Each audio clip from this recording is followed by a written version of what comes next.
Fax Clark, un trompettiste ivoirien, est une figure importante dans l'histoire de la musique en Côte d'Ivoire.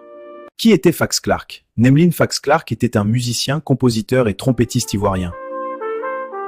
Né Fax Clark le 30 septembre 1924 à Beyrouth dans le musicien connu sous le nom de Fax Clark. Ivoirien, souvent considéré comme une figure emblématique du jazz ivoirien. Originaire du sud-ouest de la Côte d'Ivoire, il s'est fait connaître pour son jeu de trompette inspiré par le jazz, influencé par Louis Armstrong. Début en Europe, Fax Clark commence sa carrière musicale autour de 1946 en France, où il s'y met un nom dans les clubs et scènes européennes. Il s'immerge dans le jazz et se fait un nom dans les clubs et scènes européennes.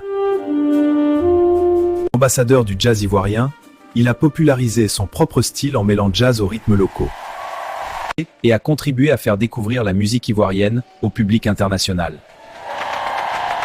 Pionnier et influence. Il est parfois surnommé le Louis Armstrong ivoirien pour son influence et son rôle de pionnier dans la scène jazz ivoirienne. Son héritage musical.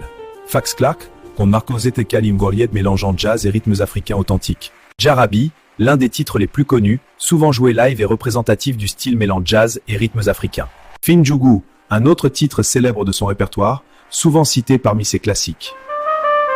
Après avoir débuté sa carrière en France dans les années 1940, Fax Clark s'installe en Belgique, notamment à Bruxelles, où il développe sa réputation sur la scène jazz locale. Devenu ambassadeur du jazz ivoirien en Europe, il ouvre la Cabane Bambou, le premier bar-club de jazz en Belgique.